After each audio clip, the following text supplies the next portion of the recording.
Hello. जी ma'am जी। जी ma'am बोलिए बोलिए। हाँ हाँ, ठीक है। ये 17 हम लोगों ने रीड कर लिया, ठीक है।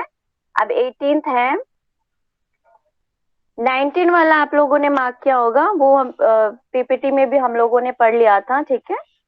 तो उसको हम नहीं पढ़ेंगे, 17 और 18 को देख रहे हैं अभी, ठीक है। तो 17 में क्या कहते हैं भगवान श्री कृष्ण? अंतवंत यानी नाशवान, ठीक है, जो नाशवान है।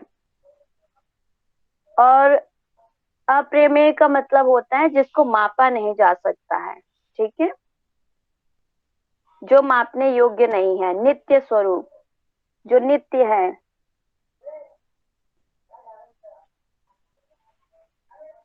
ऐसे जीवात्मा को हम नहीं मार सकते हैं, ठीक है। ये सब शरीर नाशवान कहे गए हैं, इसलिए हे भरतवंशी अर्जुन तू युद्ध कर। ये भी इतना इम्पोर्टेंट श्लोक नहीं है, तो आप लोग बस इसको इसको पढ़ लीजिए। बाकी ये चीज हमने पढ़ा था 19वां, ठीक है। य एनम वेति हंतारम यश्चैनम मन्यते हतम उभौ तौ न विजानितो नायम हंति न हन्यते। ठीक है, इसका शब्दार्थ बोल पढ़ेंगे यहाँ पर, कोई भी एक। मैं पढ़ूं मैम? हाँ, यस।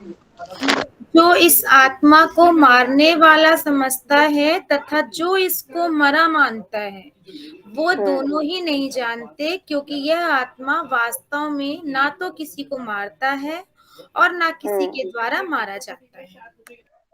बहुत बढ़िया, ठीक है। जो इस जीवात्मा को मारने वाला समझता है तथा जो इसे मरा हुआ समझता है, वे दोनों ही क्या है? अज्ञानी है, ठीक है। क्योंकि आत्मा न तो मरता ही, ना ही मरता है और ना ही मारा जा सकता है। अंकिता जी ने भी रीड करके बताया, ठीक है। तो ये आपको श्लोक संख्या नंबर 19 में मिलता है। आगे देखते हैं हम लोग। ये तो हमने पढ़ लिया था, ठीक है, इसको आगे करते स्किप करते हैं। हम लोग 19 भी कर लिया था, 20 भी कर लिया था, 21 देखते हैं।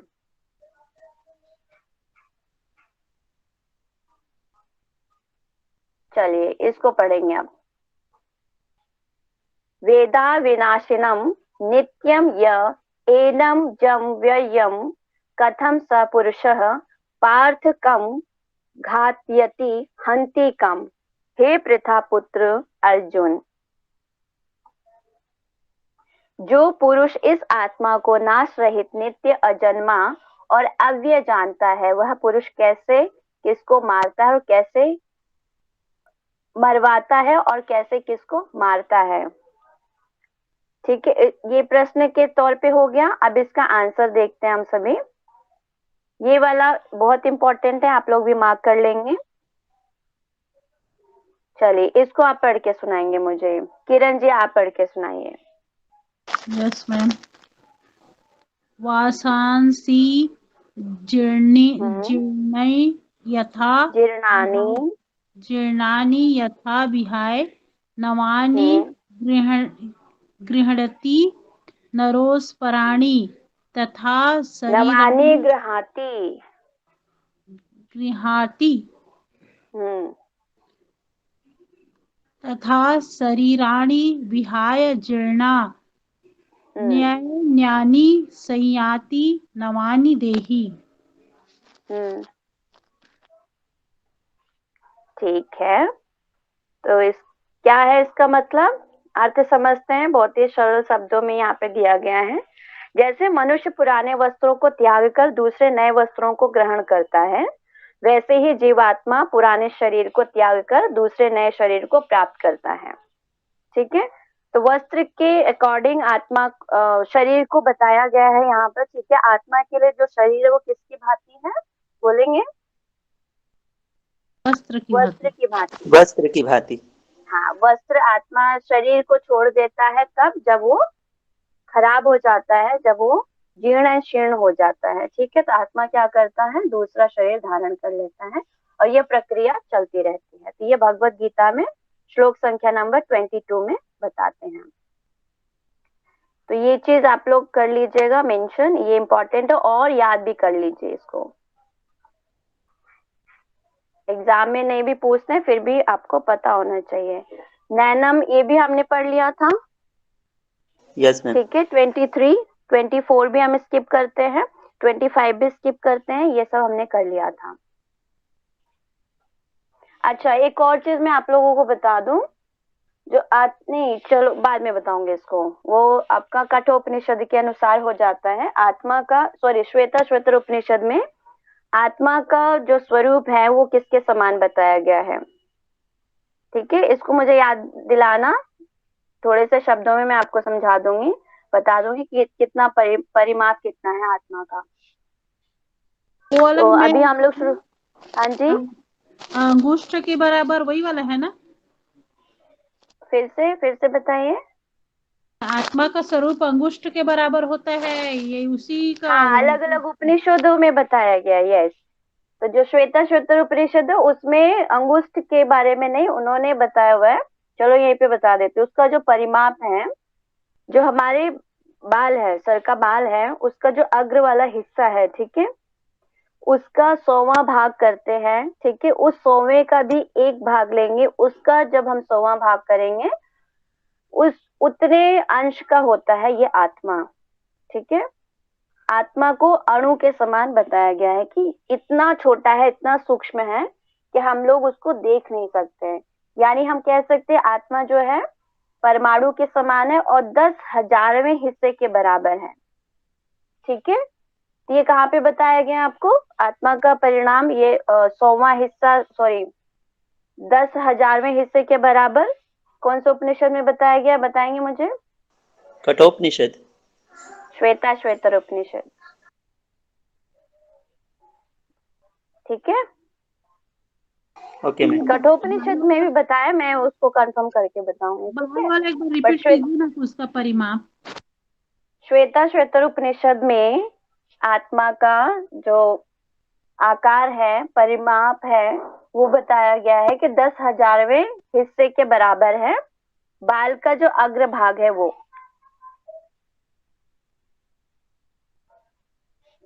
ठीक है, 10,000वां हिस्सा। क्वेश्चन बन सकता है नेट के पर्पज से। ठीक है, अंगुष्ठ मात्र भी बताया गया है अन्य उपनिषदों में। ठीक है, अंगुष्ठ मात्र है और हमारे हृदय में समाहित है आत्मा, ऐसा बोलते हैं।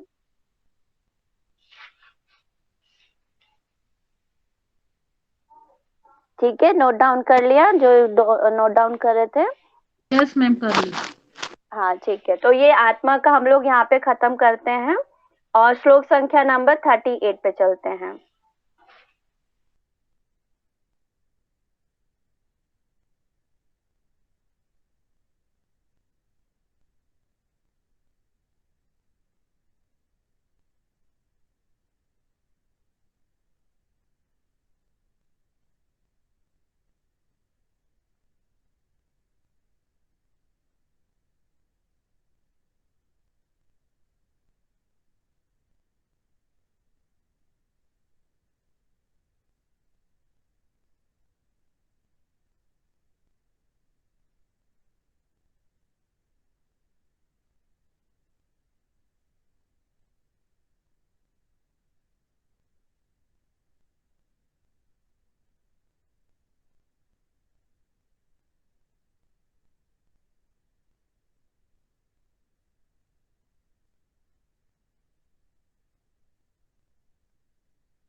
Hello, yes ma'am. आज ये मेरा माउस वर्क नहीं कर रहा, पता नहीं क्यों।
हेलो। यस जी मैम। मैम। अच्छा, अब मुझे सुन नहीं पा रहे आप लोग? अभी आई आवाज मैम ठीक है, आपकी। ठीक है, ठीक है। तो अभी हम लोग चलते हैं, सूत्र होमवर्क दिया था ना, श्लोक। मुझे मनमोहन जी आप सुनाएंगे। 48 जो श्लोक बोला था मैंने, आप याद करके आए हैं, वो सुनाइए। आज हम उसको पढ़ेंगे। Okay ma'am. ठीक है, कर्म के बारे में चलते हैं। बोलू मैम? हाँ, शुरू कीजिए। योगस्थ कुरु कर्माणि क्षम त्यक्त्वा धनंजय हम्म। सिद्धाय सिद्धयो समो भूत्वा समत्वम योग उच्यते। बहुत बढ़िया। और किसी को भी याद है? Yes ma'am. सुनाओ सुनाओ। योगस्थ कुरु कर्माणि संग त्यक्त्वा धनंजय सिद्ध सिद्धयो समो भूत्वा समत्वम योग उच्यते। बहुत बढ़िया। ठीक है, श्लोक संख्या नंबर 48। 48। ठीक है, तो अभी आप लोगों ने मुझे ये सुनाया। ठीक है, योगस्थ कुरु कर्माणि संगम त्यक्त्वा धनंजय सिद्ध सिद्धयो समो भूत्वा समत्वम योग उच्यते। तो ये क्या है? योग की परिभाषा बताते हैं भगवान श्री कृष्ण। जब अर्जुन अपने कर्म को करने के लिए तैयार नहीं होते हैं, वो मना करते हैं कि मैं युद्ध नहीं करूंगा। ठीक है, तब भगवान श्री कृष्ण योग के बारे में उनको ज्ञान देते हैं और बताते हैं योग क्या है। तो कहते हैं, हे धनंजय। तो श्री अर्जुन का जो नाम है, अन्य नाम धनंजय के नाम से भी उनको संबोधित करते हैं भगवान श्री कृष्ण। तू आसक्ति रहित, आसक्ति को त्याग कर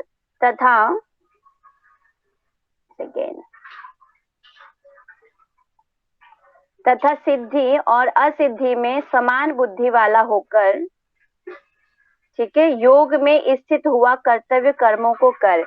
वही क्या है? वही संभाव ही योग कहलाता है। अर्थात जय पराजय की चिंता नहीं करनी है। ठीक है, सभी आसक्तियों का त्याग करके समभाव होकर जो अपना कर्म करता है, या अर्जुन तू अपना कर्म करेगा, वह ही योग कहलाएगा। ठीक है, तो ये जो श्लोक है आपके नेट के पर्पज से भी बहुत ज्यादा इंपॉर्टेंट है और आप लोगों ने याद कर लिया, ये बहुत अच्छी बात है। एक और इसके पहले वाला श्लोक हम लोग करते हैं, श्लोक संख्या नंबर 47। ये भी आप लोग कर लीजिएगा, ये भी इंपॉर्टेंट है। कर्मण्डे वाधिकारस्ते माँ फलेषु कदाचन माँ कर्म फल हेतुर भूमा ते संगो कर्माणि। ठीक है, तेरा कर्म करने में ही अधिकार है। अर्थात आप लोगों ने सुना भी होगा, है ना, कि कर्म करो फल की इच्छा मत करो। तो ये दूसरे अध्याय में कौन से वाले श्लोक में बताया गया है, बताएंगे मुझे? 47। 47 में भगवान श्री कृष्ण कहते हैं कि कर्म करो, फल की इच्छा मत रखो। ठीक है, जो आपके हिस्से में होगा वो आपको जरूर मिलेगा। उन सभी आसक्तियों का त्याग करके आप सिर्फ और सिर्फ अपना कर्म कीजिए। ठीक है, तो ये भी आप लोग याद कर लीजिएगा, और जो इसमें से याद करना है वो भी मैं आपको लिस्ट भिजवा दूंगी। ठीक है, तो इसको कर्म के बारे में 47 बताते हैं। 48 में डेफिनेशन आ जाता है योग का। और नेक्स्ट है 50, सूत्र संख्या नंबर 50 आपको नोट मैंने करवाया था, बुद्धि युक्तो जहाती है वाला।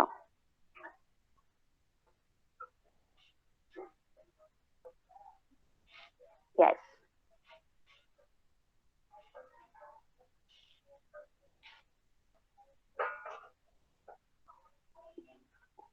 ठीक है, अब इसको मुझे रीड करके बताएंगे। अंकिता जी आप करिए। Yes ma'am. बुद्धि युक्तो जहाति उभे शुक्र दुष्कृते तस्माद् योगायुज्यस्व योगः कर्मसु कौशलम्। बहुत बढ़िया। अब इसका ट्रांसलेशन कौन पढ़ेगा? प्रेरणा जी आप पढ़िए।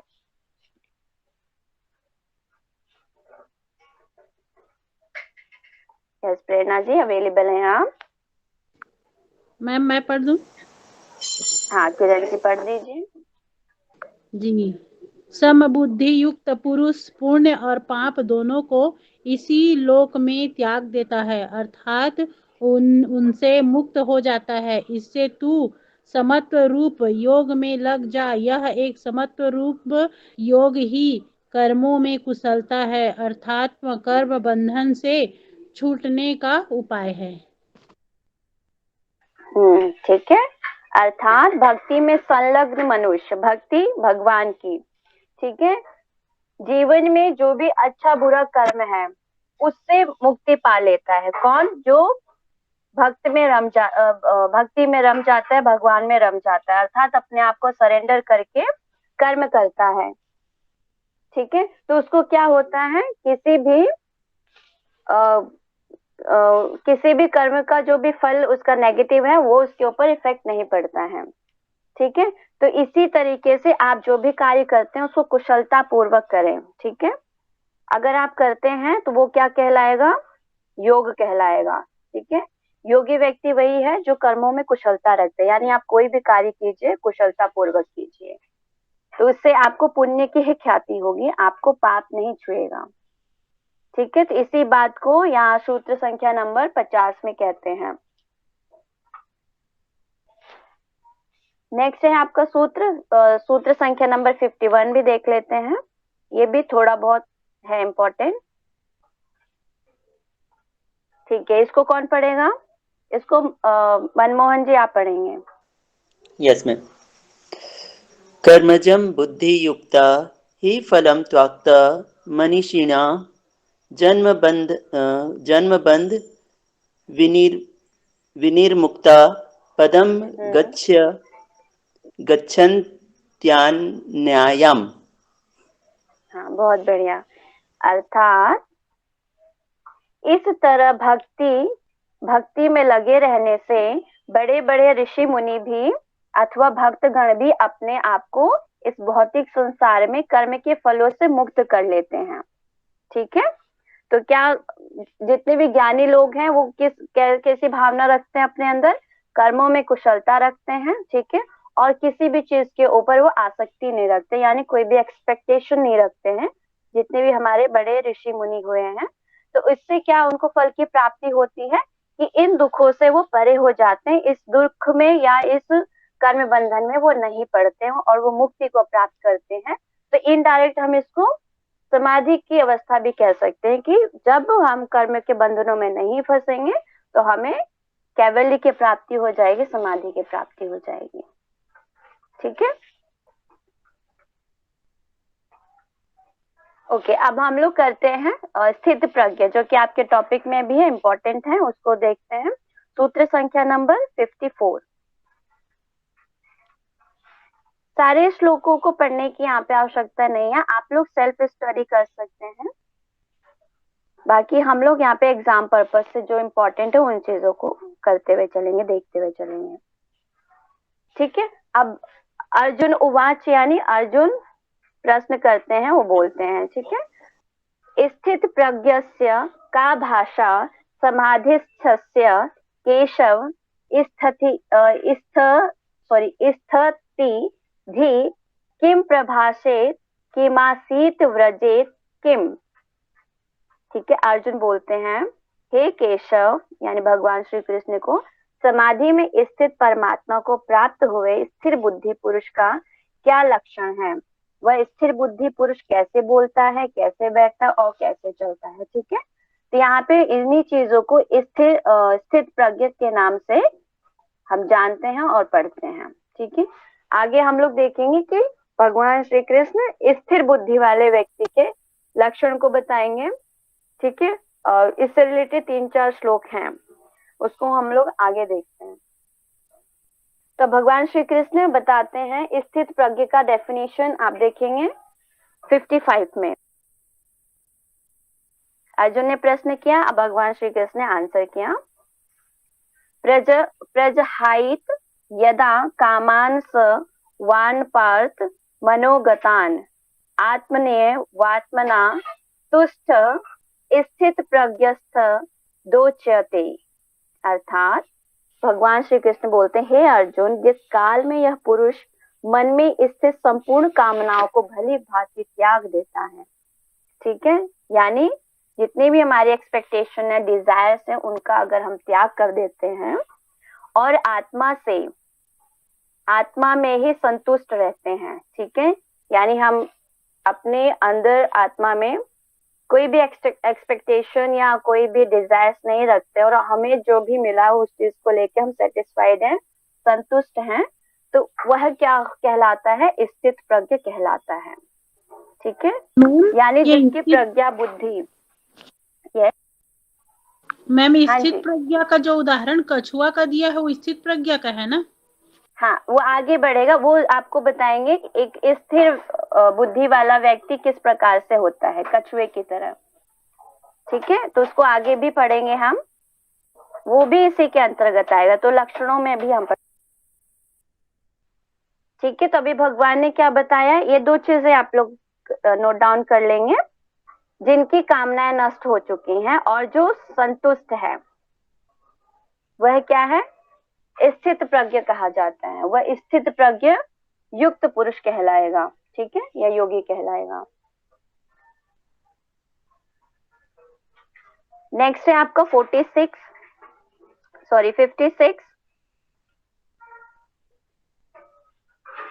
56 को कौन रीड करेगा? कोई भी एक?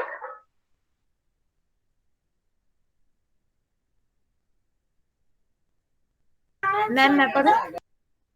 पढ़ो पढ़ो पढ़ो पढ़ो।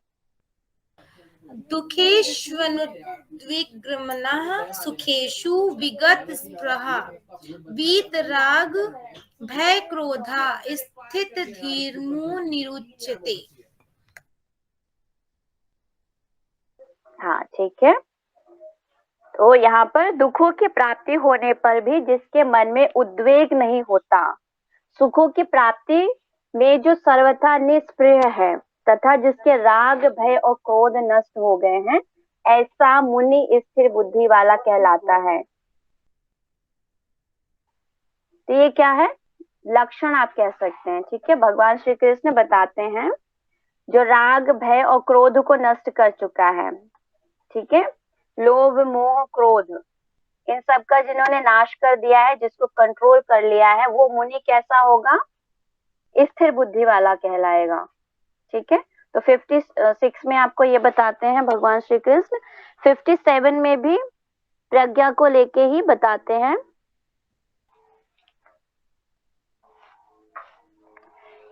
यह सर्वत्रानभि स्नेहस्त तत्प्राप्य शुभाशुभम नाभिनंदति न द्वेष्टि तस्य प्रज्ञा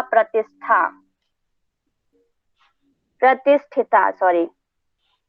जो पुरुष सर्वत्र स्नेह रहित हुआ, उस शुभ या अशुभ वस्तु को प्राप्त होकर न प्रसन्न होता है और न द्वेष करता है, उसकी बुद्धि स्थिर है, ठीक है। तो यहाँ प्रश्न बनता है कि किसकी बुद्धि स्थिर है? जो खुशी आने पे भी बहुत ज्यादा अपने आप को खुश में नहीं करता है और दुख आने के बावजूद भी वो क्या करता है? बहुत दुखी नहीं होता है, ठीक है, या ईर्ष्या नहीं करता है, द्वेष नहीं करता है, यानी वो समभाव रहता है, सम स्थिति में रहता है। तो वह बुद्धि कैसी होती है? उस बुद्धि को स्थिर बुद्धि कहा जाता है, स्थित प्रज्ञ कहा जाता है, ठीक है। 58 जो है आप लोग मार्क कर लीजिए, बहुत ज्यादा इंपॉर्टेंट है।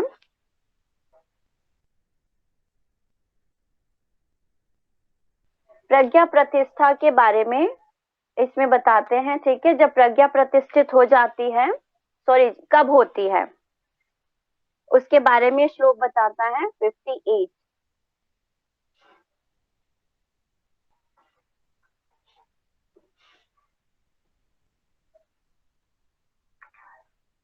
वेट,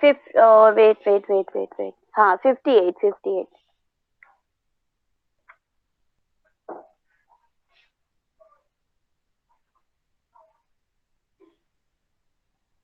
ठीक, यदा संहरते चायम क्रूमो, ये जो आप पूछ रहे थे ना कछुए वाला, यस ठीक है, मैम। वो ये है श्लोक। ठीक है, ये इम्पोर्टेंट है और कई बार इसका एग्जाम्पल भी आ जाता है, पूछते भी हैं। यदा संहरते चायम क्रोमोंगानीव सर्वश इंद्रियाणि इंद्रियाणि इंद्रियार्थभ्यस्तस्य प्रज्ञा प्रतिष्ठिता। ठीक है, यानी कछुआ सब ओर से अपने अंगों को जैसे समेट लेता है, वैसे ही यह पुरुष इंद्रियों के विषयों से इंद्रियों को सब प्रकार से हटा लेता है। कौन सा पुरुष हटा लेता है इंद्रियों से सभी विषयों को, बताएंगे मुझे? स्थिर स्वभाव का पुरुष। हाँ, स्थिर बुद्धि वाला पुरुष, ठीक है, जिसका बुद्धि स्थिर है। तो अभी इस श्लोक में बताते हैं कि वह प्रज्ञा प्रतिष्ठित कब होती है, जब वो अपनी बुद्धि को स्थिर कर लेता है, यानी किसकी तरीके से। और नेट में क्वेश्चन पूछा जा सकता है कि किसकी संज्ञा दी गई है भगवत गीता में, वहां पे ऑप्शन आ जाएगा गाय, भैंस, कछुआ, खरगोश। ठीक है, तो आप लोग किसको टिक करेंगे? कछुए को। ठीक है, भगवत गीता में कंपैरिजन करते हैं स्थित प्रज्ञ को कछुए से। तो इंद्रियों को उनके विषयों से दूर कर देना, डिटैच कर देना ही स्थित प्रज्ञ है, ये भी आप लिख सकते हैं। आगे नेक्स्ट है आपका सूत्र संख्या नंबर 60 भी कर लेते हैं, 60 भी इम्पोर्टेंट, बहुत ज्यादा नहीं फिर भी है। यत तो ह्यपि कौन्तेय पुरुषस्य विपश्चित इंद्रियाणि प्रमाथीनि हरन्ति प्रसंभ मनः। अर्थात हे अर्जुन, आसक्ति का नाश न होने के कारण ये ये क्या चीज है, इसका मतलब मुझे नहीं पता अभी, एक सेकंड में।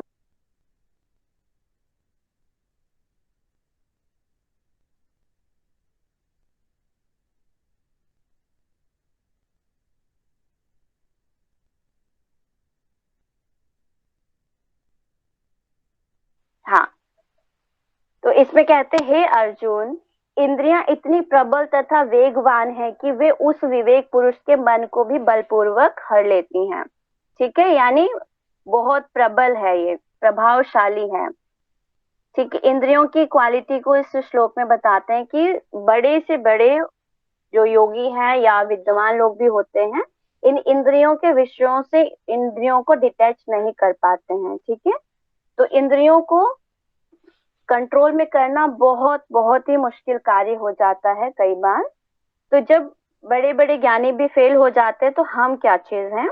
तो इसलिए हमेशा कहते हैं कि इंद्रियों को कंट्रोल करने के लिए जितने भी उपाय बताए जाते हैं उन सभी को करना चाहिए और करते रहना चाहिए।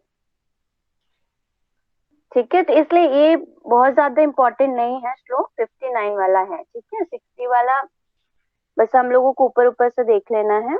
61 आप लोग इम्पोर्टेंट है।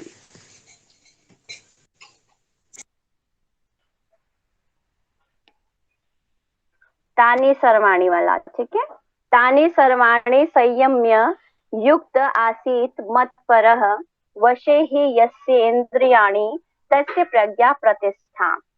इसीलिए साधक को चाहिए कि, अभी ऊपर बताया कि इंद्रियों का जो प्रबलता है बहुत ज्यादा होता है, ऋषि मुनि भी उनके कई बार कंट्रोल में आ जाते हैं। ठीक है, वो लोग भी हमेशा प्रयत्न करते रहते हैं। इसीलिए साधकों को चाहिए, उन इंद्रियों को विषयों से हटाने के लिए साधकों को चाहिए कि वह उन संपूर्ण इंद्रियों को वश में करके समाहित चित्त हुआ मेरे परायण होकर ध्यान में बैठे, अर्थात भगवान श्री कृष्ण को ध्यान करें, उनका मनन चिंतन करें। क्योंकि जिस पुरुष की इंद्रियां वश में होती हैं उसकी बुद्धि स्थिर होती है। ठीक है, तो ये भी आपका श्लोक जो है स्थिर बुद्धि हो जाती है। तो मैं शॉर्टकट में बता दूं, 54 से 72 तक आप देखेंगे तो स्थिर प्रज्ञ के बारे में ही डायरेक्ट इनडायरेक्ट बताया जाता है। ठीक है, 54 से 72 मार्क कर लें।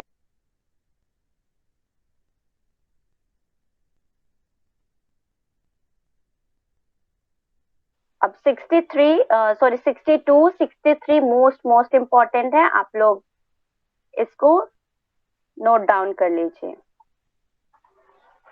ध्यायतो विषयान् पुंसः संगस्ते पूष जायते संगात् जायते कामः कामात् क्रोधो भी जायते।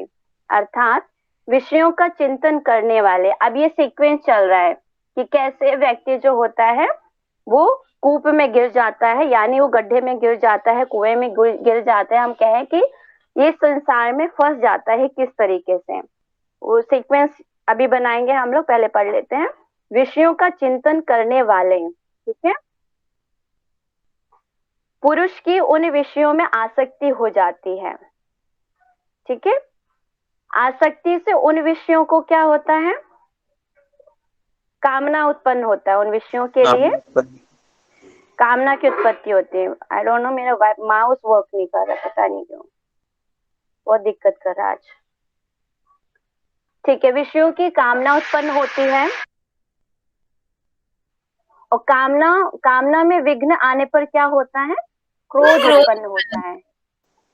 ठीक है, ये हमारे काम की चीज है। प्रैक्टिकल लाइफ में भी हम लोग ये चीज देखते हैं, किसी चीज की हम लोगों ने एक्सपेक्टेशन की और वो चीज अगर हमें नहीं मिलती है तो क्या होता है, कोई भी एक मुझे बताएंगे।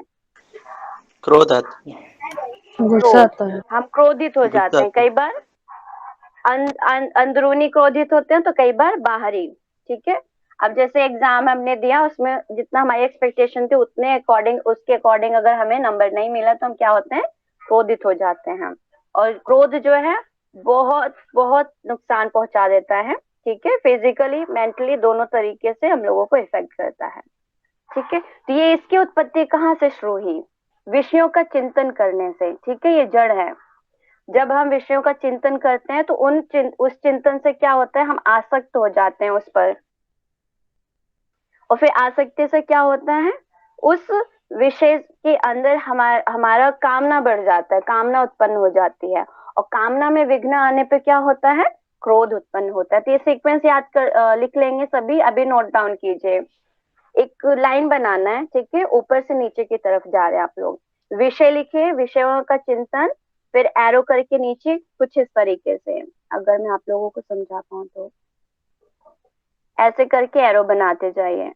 ठीक है, फिर यहाँ पे लिखिए, फिर एरो दिख रहा है, बहुत अच्छे से मैं पेन नहीं चला पा रही हूँ स्क्रीन पर। ठीक है, ऐसे बनाते जाएंगे और इस सीक्वेंस को याद करेंगे और मैं फिर सुनूंगी नेक्स्ट क्लास में। ठीक है, विषयों का चिंतन हो गया, फिर उसमें एरो करके आसक्ति डालेंगे। आसक्ति से कामना उत्पन्न होती है, फिर कामना के नीचे आपका आ जाएगा क्रोध। तो 62 आपका इम्पोर्टेंट है। कामना के बाद विघ्न आएगा ना, विघ्न के बाद क्रोध आएगा। यस, कामना के बाद विघ्न आएगी, विघ्न के बाद क्रोध आएगा। नहीं, विघ्न नहीं, सिर्फ आपको कामना करना है, कामनाओं में विघ्न आते, विघ्न नहीं लिखना है, ये नहीं आएगा सीक्वेंस में। अच्छा, इंद्रियों का चिंतन हो गया, इंद्रियों के चिंतन से क्या होता है, आसक्ति उत्पन्न होती है। ठीक है, आसक्ति से क्या होगा, काम भाव, मतलब कामनाएं आपकी उत्पन्न हो जाएगी, आप उसके ऊपर आसक्त हो जाते हैं, तो उससे क्या होता है, एक्सपेक्टेशन शुरू हो जाती है। किसी ने मेरी एक बार हेल्प कर दी तो मेरा माइंड क्या करता है कि अब मैं बार बार इससे हेल्प ले सकती हूँ, उससे मैं नए नए एक्सपेक्टेशन बनाना शुरू कर देती हूँ, है ना, ऐसे ही होता है ना। ये तो मैंने एक छोटा सा एग्जाम्पल दिया। तो इसमें क्या होता है, अब मेरी आसक्ति थी, फिर उसके ऊपर मेरा एक्सपेक्टेशन बढ़ा और उसने मेरी विश पूरी नहीं की, मुझे जो चीज चाहिए था वो चीज मुझे ला के नहीं दिया, या मेरी हेल्प नहीं कर पाया सामने वाला व्यक्ति, तो क्या हुआ, विघ्न पड़ा। विघ्न होने से क्या हुआ, हम क्रोधित हो गए, है ना। तो मान लिया मित्र का एग्जाम्पल लेते हैं कि मेरा मित्र बहुत अच्छा है, हमेशा मेरी मदद करता है, ठीक है, और किसी कारणवश से उसने मना कर दिया, तो हम क्या होते हैं, हम क्रोधित हो जाएंगे। ठीक है, और ये क्रोध कहाँ से उत्पन्न हुआ, कामना से। हमने एक्सपेक्टेशन ही नहीं रखा था अपने फ्रेंड से, तो फिर क्रोध ही नहीं आता हमको। और हमारा एक्सपेक्टेशन कहाँ से बना, कहाँ से क्रिएट हुआ, क्योंकि हम उसके ऊपर आसक्त हो गए थे। ठीक है, तो अभी लिखो, इंद्रियों का चिंतन, फिर एरो करके आसक्ति, आसक्ति के पश्चात काम, ठीक है, यानी कामना, फिर उसके पश्चात कामना पूरा न होने पर क्रोध का होना। ठीक है, तो ये आपको क्रोध तक 62 में बताते हैं। अब 63 में देखते हैं हम लोग। क्रोधा भवति सम्मोह, इंपॉर्टेंट है। क्रोधा भवति सम्मोह, सम्मोहात् स्मृति विभ्रमः, स्मृति भ्रंशाद बुद्धि नाशो, बुद्धि नाशात प्रणश्यति। ठीक है, अब बताते हैं प्रैक्टिकल। तो हमने देखा, आपने बताया कि क्रोध से क्या होता है। ठीक है, चलो अब इसको मैं हाइड करती हूँ। अभी बताइए क्रोध के क्या क्या डिसएडवांटेज हैं, जल्दी से 2-3 पॉइंट बताएंगे सभी। यस, मेरी आवाज आ रही है? जो यस मैम, काम क्या हम बोले करते हैं वो गलत हो जाता है गुस्से में। क्रोध से से ना क्या, सही क्रोध का काम नहीं क्या कर क्या पाते हैं। डिसएडवांटेज है? जब क्रोध होते हैं ना तब उसी टाइम सही काम नहीं कर सकते, मतलब उसी टाइम एक्चुअली बुद्धि नहीं काम करते हैं जब क्रोध होते हैं। काम खराब हो जाता है, हम ये शब्द दे सकते हैं ना, ये क्रोध से लाइन दे काम सकते हैं, खराब हो काम जाता है खराब हो मैम। जाता है। और क्या होता है? उस टाइम पे कोई भी डिसीजन लेना सही नहीं होता है। आप उस टाइम आपको समझ में नहीं आएगा कि सही है या गलत है। बिल्कुल सही। और विनाश काले विपरीत बुद्धि है। और बहुत बढ़िया, विनाश काले विपरीत बुद्धि। ठीक है, और तो तो ये सब अपना क्रोध, एक्सपीरियंस बता रहे हैं। हाँ तो वही मुझे सुनना है भी, भगवत गीता में क्या बताया गया है वो हम आगे देखते हैं। ठीक है, और किसी को कुछ ऐड करना है इसमें? आगे बढ़े हम। ठीक है, आगे बढ़ते हैं। क्रोध से बुद्धि तो भ्रष्ट हो भगवत जाती है गीता मैम। में ये जो, हाँ वो आपने बिल्कुल पढ़ लिया। ठीक है, तो जो श्लोक में मेंशन है ये वर्ड टू वर्ड आपको रखना है, इसलिए मैं श्लोक का जो यहाँ पे एक्सप्लेनेशन है वो रीड कर रही हूँ। बाकी जो अपना सेल्फ एक्सपीरियंस है ना, जैसे आपको पैराग्राफ टाइप में कहीं पेपर आता है तो वहां पे लिखेंगे। ठीक है, अदरवाइज नेटवर्क एरा में क्या होता है, श्लोक टू श्लोक जाते हैं कि उनको पर्टिकुलर वही चीज चाहिए जो वहां पे मेंशन है। आप क्रोध से क्या उत्पन्न होता है आ जाएगा स्टेटमेंट, 4 पॉइंट दे देंगे।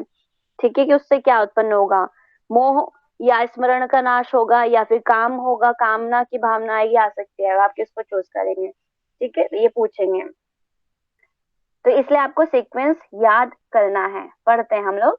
क्रोध से अत्यंत मूढ़ भाव उत्पन्न होता है। ठीक है, मूढ़ भाव से स्मृति भ्रम हो जाती है, यानी मूड हमारी भाव स्मृति मीन्स का क्या नाश होगा हो मैम? जाता है। हाँ, मूड भाव मीन्स क्या यस, होगा? मूड व्यक्ति, अभी बताएं जैसे कि हम लोग सही डिसीजन नहीं ले पाते हैं। ठीक है, तो मूड भाव ओके का मैम। उत्पन्न होना यानी गलत भाव का उत्पन्न हो जाना। ठीक है, कि सही डिसीजन वाली क्षमता का जो प्रकृति होता है वो खत्म हो जाना, ये क्रोध के आने की वजह से होता है। जी मैम। ठीक है, यस मैम। हाँ, तो अभी क्या हुआ, आपका मूड भाव उत्पन्न हुआ। मूड भाव से क्या होता है, स्मरण का नाश होता है, यानी स्मृति का नाश हो जाता है। तो आपकी जो अच्छी स्मृतियां है ना, पॉजिटिव वाइब्स जो आपको क्रिएट करते हैं या फिर आगे मोटिवेट करते हैं, उनका नाश हो जाता है। और फिर स्मृति के नाश होने से क्या होता है, बुद्धि अर्थात ज्ञान शक्ति का नाश हो जाता है। ठीक है, जो हमारी शक्ति है, इनर पावर जो होता है, जो हमें सही डिसीजन लेने में हेल्प करता है, उस ज्ञान वाली शक्ति का नाश हो जाता है। और फिर बुद्धि का नाश हो जाता है, बुद्धि विवेक का। ठीक है, हो जाने से यह पुरुष अपनी स्थिति से गिर जाता है, अर्थात वो नाश को प्राप्त हो जाता है, यानी भावकूप में गिर जाता है, इस कर्म बंधन में फंस जाता है। तो इसका उत्पत्ति कहाँ पे हमने देखा, विषयों का चिंतन करने मात्र से ही। तो सब लोगों को सीक्वेंस याद हो गया है, देख लिया आप लोगों ने? चलो अभी मुझे रिपीट नहीं, मैं नेक्स्ट क्लास में पूछूंगी आप लोगों से सीक्वेंस। 62 एंड 63 को आप लोग देख के आइएगा।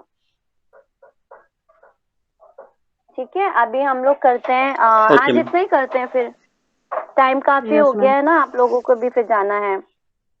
यस आज माफ करना, मेरा माउस जो है ना बहुत फ्रीली वर्क नहीं कर रहा, मुझे देखना पड़ेगा इसको।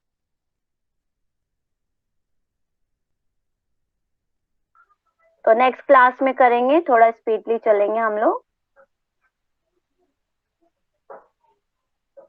आज मैं बीच बीच में अटक रही थी क्योंकि मेरा माउस जो है वो मेरे साथ वर्क नहीं कर रहा था स्मूथली। ठीक है, तो अभी आज का इतना ही करते हैं, ठीक है? ज्यादा नहीं रह गया है, 2-4 श्लोक और है, मैं अभी नोट डाउन करवा देती हूँ आपको, आप नोट एक बारी कर लीजिए। 64, 65, 66, 67। ग्रुप में। अरे हाँ, पीपीटी आपको नहीं भेजा, मैं पीपीटी सेंड कर दूंगी, ठीक है? तो अभी नेक्स्ट क्लास में हम लोग करेंगे सांख्य कार्य का, फिर इसके पश्चात फिर भगवत गीता को फिर से हम लोग शुरू कर देंगे। तो प्रार्थना करते हैं, सभी अपना कमर गर्दन सीधा कर लेंगे, स्पाइन स्ट्रेट रखेंगे, स्माइल ऑन योर फेस, धीमा लंबा गहरा श्वास भरेंगे, एक बार ओम का उच्चारण, तत्पश्चात शांति पाठ। हाथ जोड़ेंगे।